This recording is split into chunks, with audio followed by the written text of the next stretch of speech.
Hello and welcome to the Main Cave. Now in today's video I've got a follow-up to my past video on the Sofabaton U2 universal remote that I made a few weeks ago. Sofabaton kindly sent me this X1 over, and seeing as I already have the U2, I want to tell you my experiences and make a video comparing them to give you a better idea on which one you should choose depending on your smart home setup.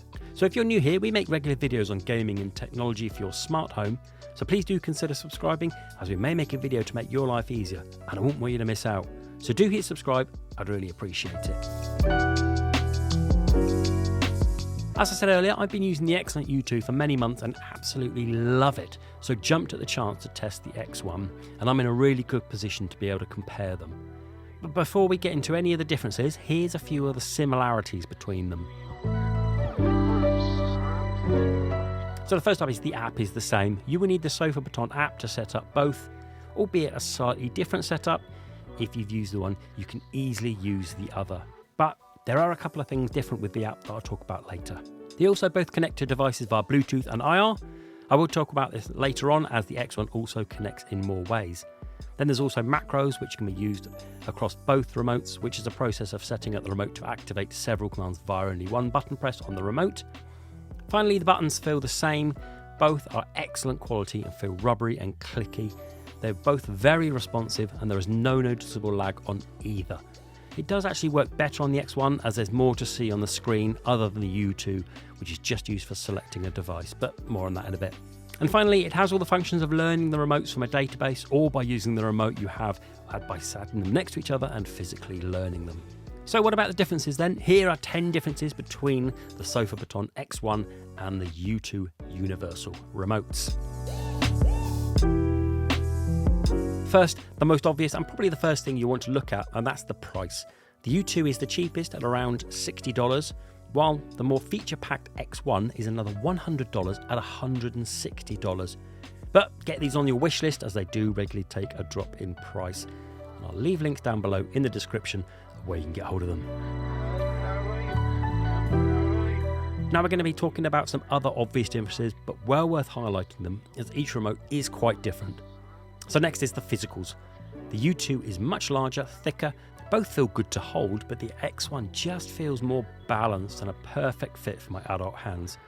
In no way is the U2 uncomfortable, but the X1 just feels more premium. The screen in the U2 is smaller with a limited information, and the X1 has a nice 2-inch screen showing various information on the remote. The button layout on them is a big difference. As you can see, the U2 has far more, incorporating a number pad and a few extras, whereas the X1 has a limited amount. For me, this may be a deciding factor for your setup. Do you need a number pad? You can still use numbers on the X1, but it's via selecting it using the scroll wheel and not as intuitive as the U2. Another big difference now is the hub. The U2 comes with the remote, batteries and a small manual, and that's it, whereas the X1 comes with this hub, which serves many purposes and justifies the price hike alone. On the back is the power button, the USB power, and then finally the 2 IR cable ports. This is a great feature, as you can hide the hub in a cupboard out of sight and can connect to devices without line of sight, which is something that the U2 cannot do. But if the hub can't reach an IR device, then plug into one of both of the IR extenders discreetly near your IR device you need to send information to.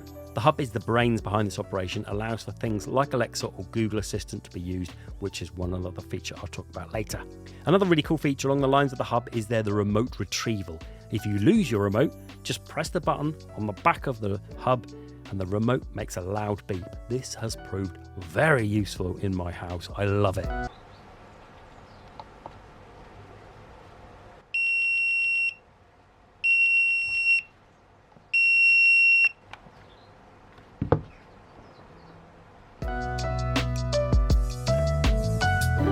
Next on the list is batteries. On the U2, you need to use 2 AA batteries.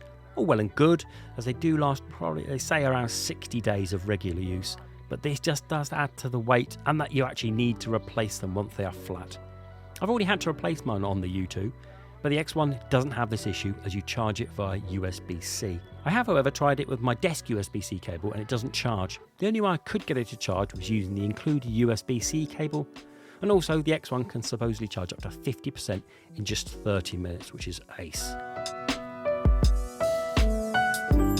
So on to features now, and the difference here are the number of devices you can control. The U2 can control up to a maximum of 15 devices, whereas the X1 is more, I'd say, for power users at up to 50 devices, or 60 according to Amazon. I'm not sure if anyone needs more than 15 devices, especially as they all need to be in the same room, but if you are someone who has a lot and you need to control them up to 50, then it's the X1 for you. Another huge feature that only available on the X1 is activities, and this is genuinely useful feature found on very good universal remotes. Activities are a series of commands that activate once you press a button on the remote. For example, you may want to turn your TV on, set it to HDMI 2, turn on your soundbar, set that to ARC, without faffing around doing that for each one.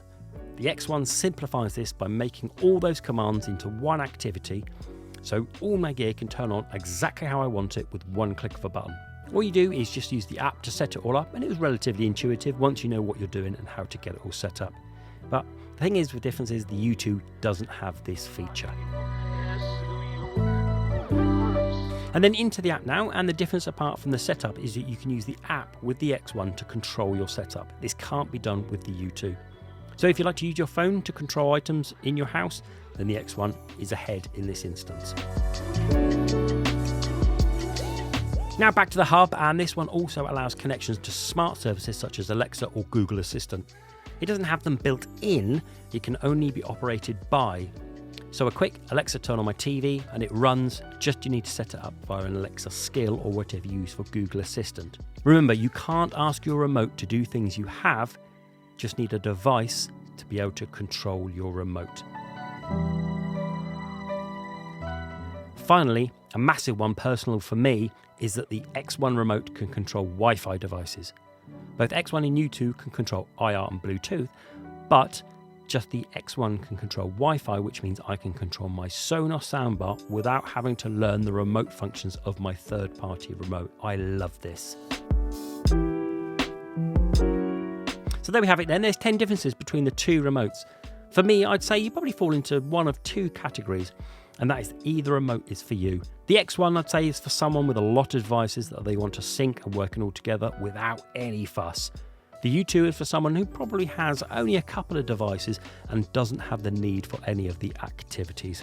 Please let me know which one you have and why. I'm keeping my X1 in the main cave, and the U2 will go downstairs to the sitting room where I have just two things I need controlling.